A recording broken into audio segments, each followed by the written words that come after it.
Hello everyone. एक बार फिर से स्वागत है आप सभी का हमारी एनसीईआरटी पॉलिटी सीरीज में, जिसको हम कवर कर रहे हैं क्लास 6 से क्लास 12 तक, जिसमें हम स्टार्ट कर चुके हैं अपने क्लास 6 के 3 चैप्टर हमने ख़त्म कर लिए हैं और हम अब आ चुके हैं चैप्टर 4 पे, की एलिमेंट्स ऑफ डेमोक्रेटिक गवर्नमेंट। इस चैप्टर को स्टार्ट करने से पहले हम जान लेते हैं कि हमने अपने प्रीवियस चैप्टर्स में क्या पढ़ा। थोड़ा सा रिवाइज कर लेते हैं।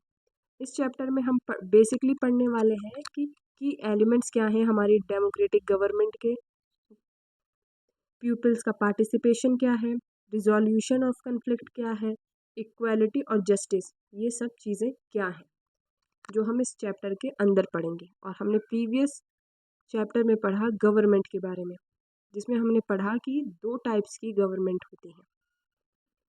पहला डेमोक्रेटिक, दूसरा मोनार्की। मोनार्की वो गवर्नमेंट सिस्टम है जो बाई ब्लड होता है। बाई ब्लड यानी राजा का बेटा ही राजा बनेगा। और डेमोक्रेटिक गवर्नमेंट फॉर्म वो गवर्नमेंट फॉर्म है जो बाई पीपल होती है। एक ऐसी गवर्नमेंट जो लोगों के लिए होती है, लोगों से होती है और लोगों के लिए ही काम करती है।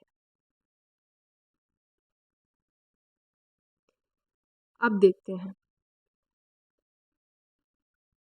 हम अपने चैप्टर को स्टार्ट करते हैं। यहाँ पे चैप्टर में को समझाने के लिए, उसकी टर्म्स को समझाने के लिए एक पूरी स्टोरी दी गई है साउथ अफ्रीका की।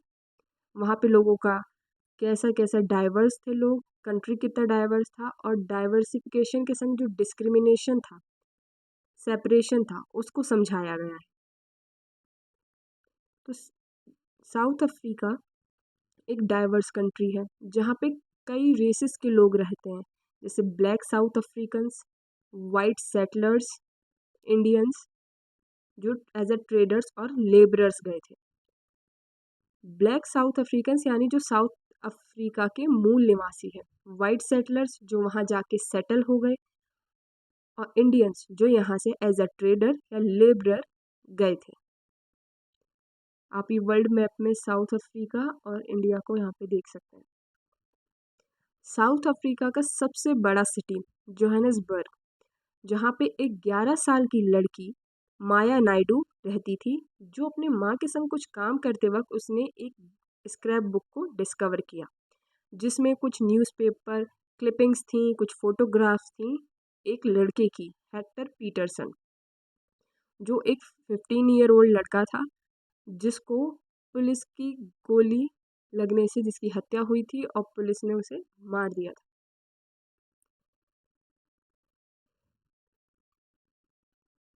माया की जो मदर है वो इस बात को पूरी तरीके से एक्सप्लेन करती हैं कि साउथ अफ्रीका में ऐसा क्या चल रहा था जिसकी वजह से 15 साल के लड़के को गोली मार दी गई।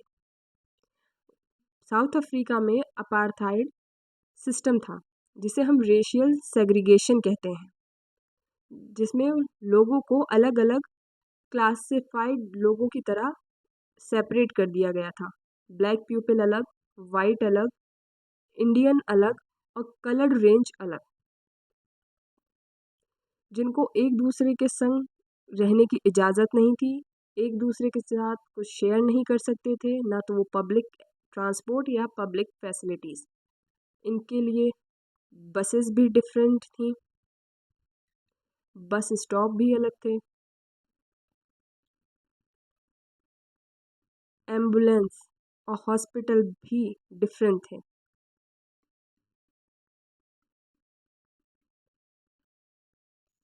माया की मदर बताती हैं कि जो एम्बुलेंस वाइट पीपल्स के लिए दिए जाते थे वो फुल्ली फैसिलिटीज़ थी, उसमें पूरी तरीके से हर सुविधा मौजूद होती थी, लेकिन जो ब्लैक पीपल्स को दी जाती थी वो सिर्फ फॉर ग्रांटेड ली जाती थी और इसी तरीके से उनको प्रोवाइड कर दी जाती थी। जो नॉन वाइट सिटीजन्स थे उनको बेसिक राइट्स भी नहीं दिए जाते थे, ना राइट टू वोट था उनके पास। और जो वाइट साउथ अफ्रीकन्स थे उनको बेस्ट लैंड पे रखा जाता था। जो वहाँ की सबसे अच्छी लैंड्स होती थी वो उनके लिए रिजर्व थी। और जो ब्लैक पीपल थे, जो कलर्ड कम्युनिटीज़ थी, उनको फोर्स किया जाता था कि अंडर डेवलप्ड एरियाज़ हैं जैसे सुओटो, तो ऐसी जगह पे जाके रहें जहाँ पर हेक्टर रहा करता था। यहाँ पर भी हम पूरी तरीके से डिस्क्रिमिनेशन की ही बात कर रहे हैं। हम बात कर रहे हैं 1976 की, जब हेक्टर को गोली लगी थी, और हम आज़ाद हो चुके थे 1947 में, और काफ़ी हद तक हमारे देश से डिस्क्रिमिनेशन ख़त्म हो चुका था, लेकिन पूरी तरीके से नहीं। 1976 में हेक्टर और अलग अलग स्टूडेंट्स प्रोटेस्ट कर रहे थे। हेक्टर के स्कूल्स में ज़बरदस्ती अफ्रीकांस नाम की एक लैंग्वेज पढ़ाई जाती थी, जो कि वहाँ के वाइट रूलिंग क्लास पढ़ते थे और बोलते थे, और वो ऐसा चाहते थे कि ये लोग भी अफ्रीकान को सीखें ताकि इनसे बात करने में और इन्हें अपनी बात को समझाने में हमें आसानी हो, और ये भी वही बोलें इनको, क्योंकि इनको बेसिक राइट्स की आज़ादी नहीं थी। लेकिन हेक्टर और उनके दोस्त अपनी ज़ूलू लैंग्वेज को बोलना चाहते थे। वो इसके लिए प्रोटेस्ट कर रहे थे, क्योंकि ये चाहते थे कि हमें हमारा हक मिले और हम जिस भाषा में बात करते हैं उसी भाषा में हम बात करें। इसी के चलते इन्होंने प्रोटेस्ट किया, और पुलिस का रिस्पॉन्ड ये आया कि इनको ब्रूटली मारा गया, पीटा गया, और फिर उसके बाद ओपन फायरिंग की गई इन सारे प्रोटेस्टर्स में। इसी में एक गोली जाके हेक्टर को लग जाती है 16 जून 1976 को, और हेक्टर की मौत हो जाती है। इन्हीं सारी चीज़ों के अगेंस्ट फाइट करते रहे, अपार्थाइड सिस्टम के अगेंस्ट फाइट किया, अफ्रीकन नेशनल कांग्रेस को बनाया गया, और जिसके हेड थे, लीडर थे नेल्सन मंडेला, जिन्होंने इस सारे सिस्टम के अगेंस्ट फाइट किया, और बहुत वक्त की स्ट्रगल के बाद इस कल्चर को पूरी तरीके से अबॉलिश कर दिया। 1994 में साउथ अफ्रीका एक डेमोक्रेटिक कंट्री बन गया, जिसमें हर सिटीजन के लिए इक्वल राइट्स को तय किया गया।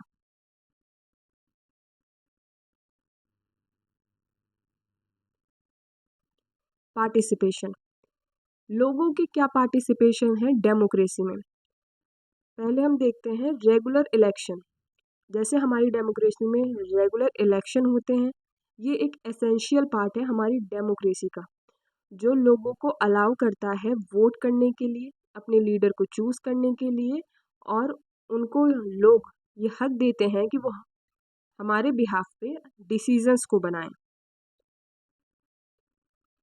इंडिया में जो गवर्नमेंट इलेक्टिंग सिस्टम है वो 5 साल में एक बार आता है, और हर साल, और जब हर बार री इलेक्शन होता है तो इससे ये सिटीज़न को इंश्योर करता है कि वो गवर्नमेंट में बैठे लोगों से अगर खुश नहीं हैं तो उनको रिटेन कर सकें और रिप्लेस कर सकें अपने लीडर्स को, और उनको चेंज कर सकें।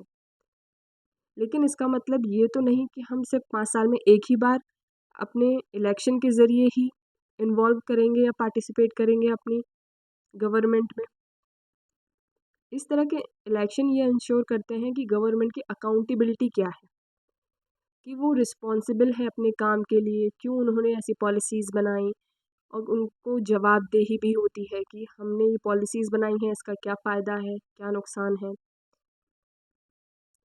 लीडर, इस तरीके के इलेक्शन प्रोसेस लीडर को प्रिवेंट करते हैं किसी भी तरह की इनडेफिनिट पावर को होल्ड करने के लिए, ताकि वो एकदम से पूरी तरीके से पावर में ना आ जाए और लोगों के ऊपर ही अपनी अथॉरिटी ना जमाने लगे। डेमोक्रेसी में पार्टिसिपेट करने के कुछ अलग तरीके भी हैं। पहला है इलेक्शन, जो हर 5 साल पे होता है, जिसमें हम वोट करने के ज़रिए पार्टिसिपेट करते हैं। लेकिन इसके अलावा भी बहुत सारी चीज़ें हैं, जैसे कि पीपल पहले तो क्या कहते हैं, अवेयर रहें, इन्फॉर्म्ड रहें गवर्नमेंट की पॉलिसीज़ से, और उनकी अनफेयर डिसीज़न के खिलाफ अपनी आवाज़ उठाएं और अपने व्यूज़ को, अपने ओपिनियंस को रखें।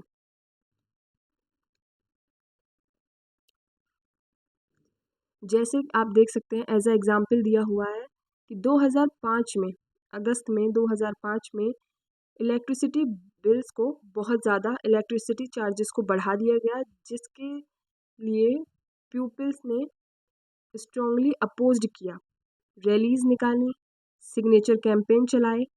इस तरीके से उन्होंने गवर्नमेंट की पॉलिसी को अपोज किया और अपनी व्यूज़ को गवर्नमेंट के सामने रखा, जिससे गवर्नमेंट ने जो बढ़े हुए प्राइस थे, जिससे गवर्नमेंट को पता चला कि गवर्नमेंट की अकाउंटेबिलिटी है और लोग इस तरीके की रैलीज या स्ट्राइक या सिग्नेचर कैंपेन से गवर्नमेंट तक अपनी बात पहुंचाई जा सकती है।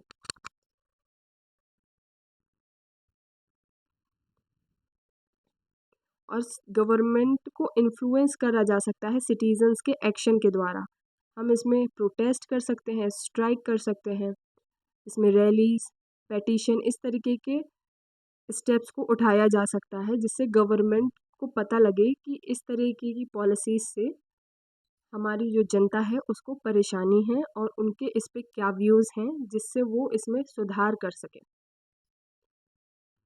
इसमें एडिशनली काम करता है हमारा मीडिया, न्यूज़पेपर, मैगज़ीन और टेलीविज़न, जो एक क्रूशियल रोल प्ले करता है, इस तरह के अनफेयर पॉलिसीज़ को हाईलाइट करता है और गवर्नमेंट तक ये खबरें पहुंचाता है। जहाँ पर डेमोक्रेसी हर तरह का पार्टिसिपेशन और अपॉर्चुनिटीज़ देती है हमारी सोसाइटी को, वहाँ पर ही दूसरा सेक्शन भी है, जहाँ पर हर सेक्शन के लोग इस सोसाइटिकल प्रॉब्लम में एंगेज नहीं हो पाते पूरी तरीके से। जैसे मार्जिनाइज ग्रुप हैं, दलित्स हैं, आदिवासीज़ हैं, वुमेंस और माइनॉरिटीज़,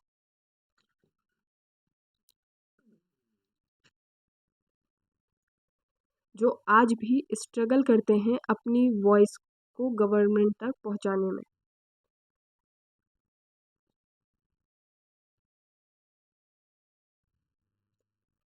लेकिन एक तरीका है मार्जिनाइज ग्रुप अपने राइट्स को एडवोकेट करने के लिए सोशल मूवमेंट चला सकते हैं, गवर्नमेंट की पॉलिसीज़ को चैलेंज कर सकते हैं, डिमांड को चेंज कर सकते हैं और इंश्योर कर सकते हैं कि इस तरह के कंसर्न्स को एड्रेस किया जाए।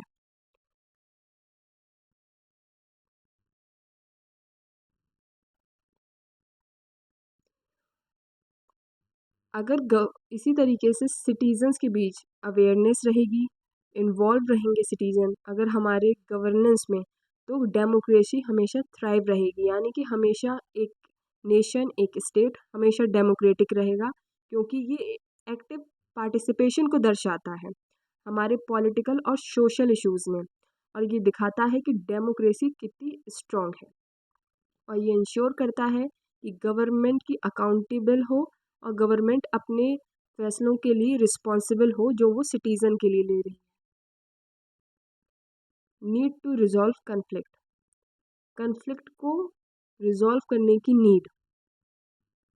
जैसे अभी प्रीवियसली हमने माया की स्टोरी पढ़ी, हमने देखा किस तरीके से कन्फ्लिक्ट था, और इस तरह के कन्फ्लिक्ट जब बढ़ जाते हैं तो ये वायलेंस का रूप ले लेते हैं, जहाँ ग्रुप को सप्रेस किया जाता है, फोर्स किया जाता है कि वो अपने राइट्स के खिलाफ प्रोटेस्ट ना करें, और इस तरीके से लोग सोशल चीज़ों में अनइंटरेस्टेड हो जाते हैं, अनरेस्ट हो जाते हैं, उनमें उनका बहुत लॉस होता है।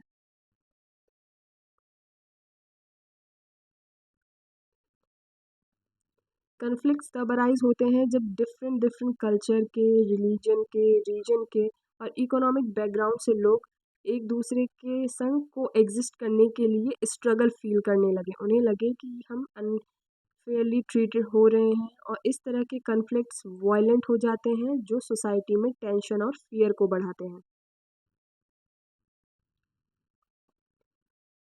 और ये गवर्नमेंट की रिस्पॉन्सिबिलिटी बनती है कि वो दो स्टेट के बीच हो या दो कम्युनिटीज़ के बीच हो या किसी भी दो ट्राइब्स के बीच अगर कोई अनफेयर कन्फ्लिक्ट है तो उसको रिजॉल्व किया जाए, उसको सॉल्व किया जाए, और फेयरनेस की और डायलॉग को प्रमोट किया जाए, एक दूसरे में बातचीत लाई जाए और जिससे गवर्नमेंट मीडिएटर हो इन दोनों कम्युनिटीज़ के बीच, इन दोनों लोगों के बीच, जिससे कि लॉ को अच्छे से इन्फोर्स किया जाए, जिससे कि पीस और स्टेबिलिटी हमारी सोसाइटी में बनी रहे। जैसे रिलीजियस प्रोसेशन की वजह से जैसे सेलिब्रेशंस होते हैं, तो हाल में ही आपने बहुत सुना होगा कि होली के दिन ही फ्राइडे है यानी जुमा है, और बार बार ये कन्फ्लिक्ट उठ रहा है कि जुमा साल में कई बार आता है और होली साल में एक बार आती है। तो इस तरीके से गवर्नमेंट इसमें मध्यस्थता करे कि एक कम्युनिटी को उसके राइट्स मिल सकें और दूसरी कम्युनिटी के राइट वायलेट भी ना हो, ताकि कोई भी टेंशन ना क्रिएट हो। इसमें पुलिस भी एक क्रूशियल रोल प्ले करती है। डिसीजंस जो दोनों कम्युनिटीज़ के लीडर के बीच लिए जाते हैं वो वायलेंस को प्रिवेंट कर सकें, लॉ और ऑर्डर को मेंटेन किया जा सके इस तरीके के इवेंट्स पे। जैसे हम देखते हैं river, river can be major conflict between two states. दो स्टेट के बीच, जैसे कि आप ये मान लीजिए ये दो स्टेट्स हैं, इसके बीच से ये रिवर जा रही है, तो इस स्टेट और इस स्टेट के बीच कन्फ्लिक्ट हो जाता है कि कौन इस रिवर का पानी ज़्यादा यूज़ करेगा, या कहाँ पे हम वाटर शेयरिंग को कैसे डिवाइड करें ताकि दोनों स्टेट अपने अकॉर्डिंग इस पानी का इस्तेमाल कर सकें। इसका एक वेल नोन एग्जाम्पल है कावेरी वाटर डिस्प्यूट के नाम से जिसे जाना जाता है। कर्नाटक और तमिलनाडु बोथ स्टेट्स जो कृष्णा राजा सागर डैम जो कर्नाटक में है और मिट्टूर डैम जो तमिलनाडु में है, यहाँ के पानी के लिए यहाँ पर बहुत कन्फ्लिक्ट है, क्योंकि ये पानी इनके इरिगेशन और ड्रिंकिंग वाटर का मेन सोर्स है। आप ये देख सकते हैं कृष्णा राजा सागर डैम, तमिलनाडु, कर्नाटक, ये स्टेट यहाँ से डिवाइड हो रहा है, यहाँ पानी का, और ये मिट्टूर डैम और ये कावेरी।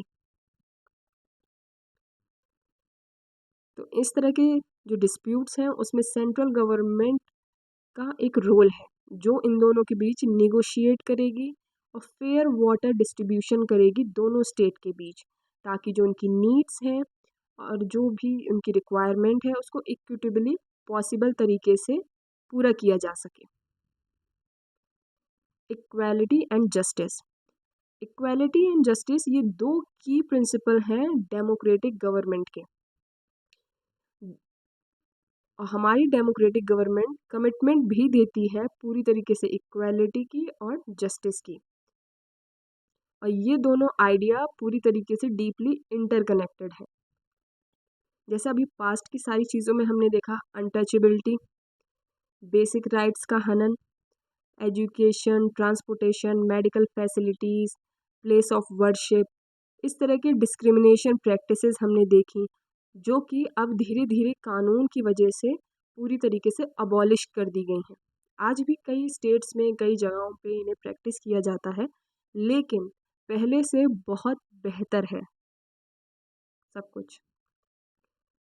अगर आप इसमें देखें तो विजनरी जो थे हमारे बी आर अम्बेडकर थे, जिन्होंने इस तरह के अनजस्टिस को समाज से ख़त्म करने के लिए बहुत ज़्यादा प्रोटेस्ट किया, लड़ाई की। ये एक मेहर कास्ट से बिलोंग करते थे, जो दलित कास्ट थी, इनको भी अनटचेबल माना जाता था, और ये चाहते थे कि इस तरह की प्रैक्टिसेस पूरी तरीके से हमारी सोसाइटी से अबॉलिश हो जाएं और लोगों को इक्वली ट्रीट किया जाए, उनके बैकग्राउंड के बेसिस पे लोगों को बिल्कुल भी डिस्क्रिमिनेट ना किया जाए।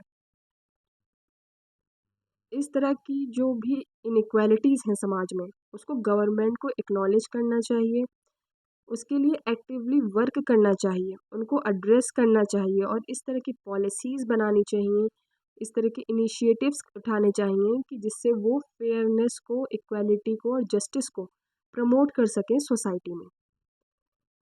जेंडर डिस्क्रिमिनेशन, अगर हम हिस्टोरिकली देखें तो जेंडर डिस्क्रिमिनेशन हमारी सोसाइटी में बहुत सालों से है, बॉयज़ को ज़्यादा प्रिविलेज दिया जाता है ओवर गर्ल्स। गर्ल्स को अनजस्ट तरीके से ट्रीट किया जाता है, लीड किया जाता है क्योंकि वो गर्ल चाइल्ड हैं। जैसे आपने फीटिसाइड सुना होगा, कन्या भ्रूण हत्या सुनी होगी, इस तरह की चीज़ें।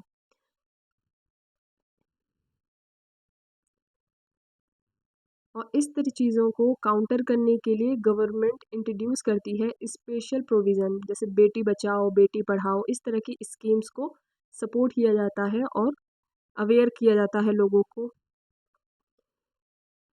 इस तरह के इनिशिएटिव लेने चाहिए गवर्नमेंट को कि ये जो भी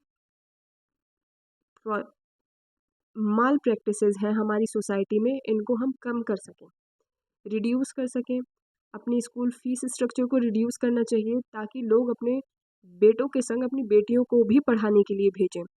गवर्नमेंट इंस्टीट्यूट में फीस स्ट्रक्चर कम हो, इक्वल एजुकेशनल अपॉर्चुनिटीज़ हों, जो कि समाज से अनजस्टिस और इक्वालिटी को बनाए रखे। अनजस्टिस नहीं, जस्टिस और इक्वालिटी को बनाए रखे और अनजस्टिस और इनइक्वालिटी को समाज से ख़त्म करें।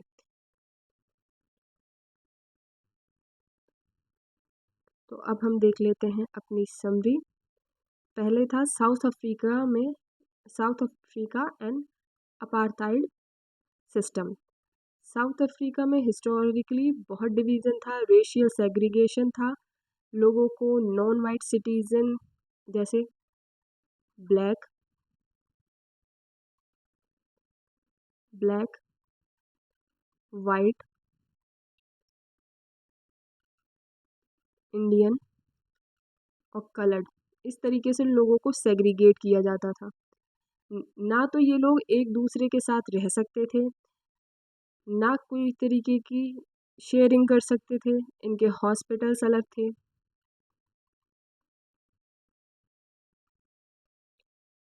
इनकी बस स्टॉप अलग थे, बसेस अलग थी। अगर कोई एक बस वाइट पीपल से भरी हुई है और वो जा रही है तो उसका इस्तेमाल कोई भी ब्लैक साउथ अफ्रीकन नहीं कर सकता। इनकी basic rights, right to vote वगैरह भी बिल्कुल तरीके से सप्रेस कर दिए गए थे, बिल्कुल कोई भी आज़ादी नहीं थी। इनको क्वालिटी ऑफ हेल्थ केयर नहीं था, जो सबको था।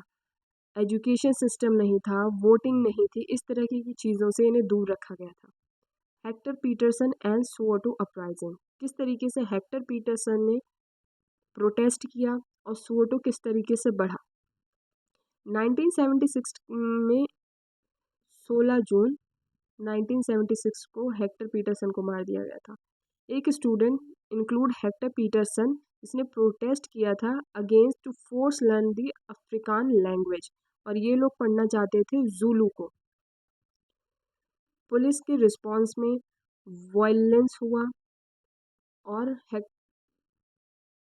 फ्री फायर कर दी गई, जिसकी वजह से ओपन फायर करी गई और जिसकी वजह से हेक्टर की मौत हो गई।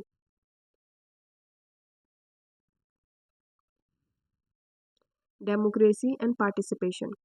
Democracy allow citizen to elect. Democracy allow करती है सिटीजन को इलेक्ट करके अपने लीडर्स को इलेक्ट कर सकें, और जिससे रेगुलर इलेक्शन कंडक्ट हो रहे हैं और गवर्नमेंट की अकाउंटेबिलिटी इंश्योर होती रहे, ताकि वो एक फिक्स्ड टर्म तक ही सर्व करे और फिर दोबारा री इलेक्शन किए जाएं।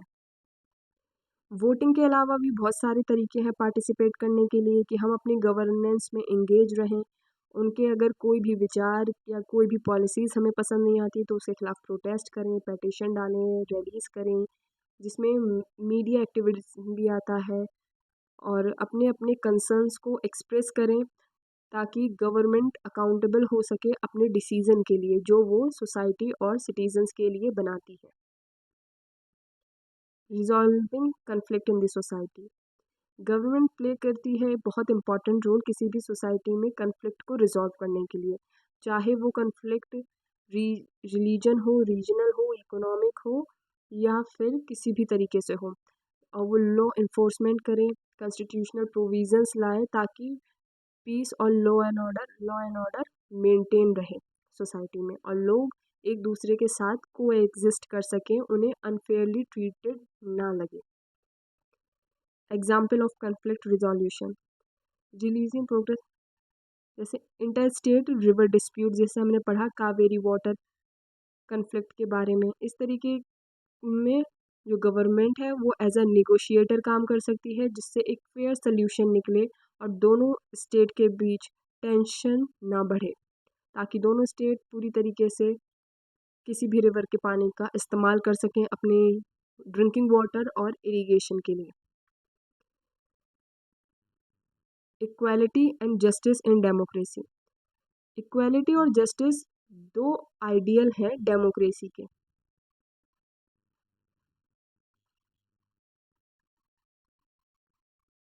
जो ये दोनों कंसेप्ट हैं ये आपस में इक्वालिटी और जस्टिस इंटरकनेक्टेड है।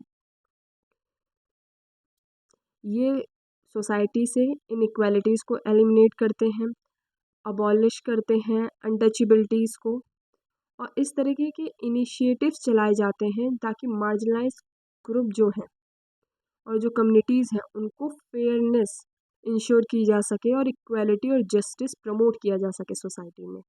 Government efforts to promote social justice, special provision लाने चाहिए, स्कूल्स की फ़ीस को कम करना चाहिए जिससे कि गर्ल चाइल्ड भी पढ़ सकें और सोसाइटी में जो बायसनेस है उसको ख़त्म किया जा सके और प्रिंसिपल ऑफ इक्वालिटी और जस्टिस को हमारी गवर्नेंस में स्थापित किया जा सके।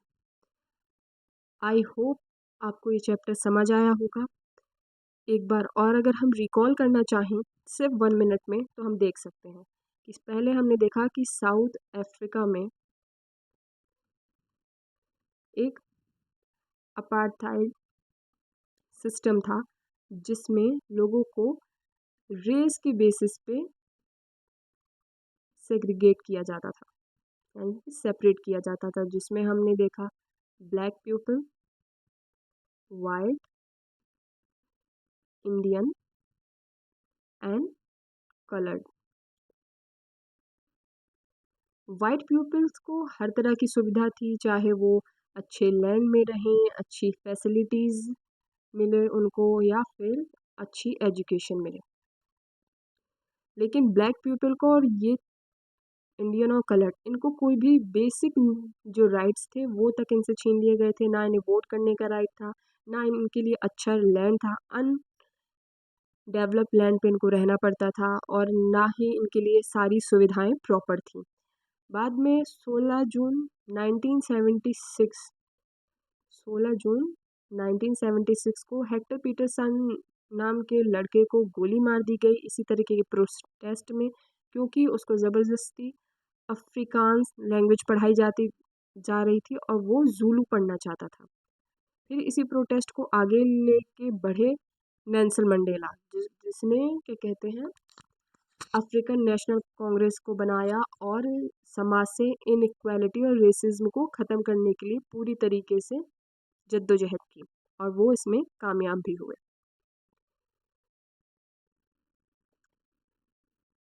सेकंड, जो अनइक्वालिटी और जस्टिस था सोसाइटी में, चाहे वो जेंडर डिस्क्रिमिनेशन हो, चाहे वो मार्जिनलाइज कम्युनिटी के बीच हो, लड़के लड़कियों में हो, फिर हमारा रिवर डिस्प्यूट, जो डिस्प्यूट होते हैं, जो कन्फ्लिक्ट होते हैं टू स्टेट्स के बीच में, चाहे वो रीजनल हो, इकोनॉमिक हो, रिलीजियस हो, इस तरह की सारी चीज़ें हमने पढ़ी और हमने ये जाना कि हमारी जो गवर्नमेंट है उसके दो बेसिक फीचर्स हैं। पहला है इक्वालिटी और दूसरा है जस्टिस, जो आपस में इंटरकनेक्टेड है। और पार्टिसिपेशन पढ़ा हमने लोगों का कि हमारी डेमोक्रेसी में कैसे लोग पार्टिसिपेट करते हैं। पहला वोटिंग, फिर उसके बाद अवेयरनेस, वो भी हमारे एक्टिव अवेयरनेस हमारी गवर्नेंस के बारे में, जिसमें हम अपने व्यूज़ को रख सकते हैं, प्रोटेस्ट कर सकते हैं, रैलीज कर सकते हैं, सिग्नेचर कैंपेन कर सकते हैं,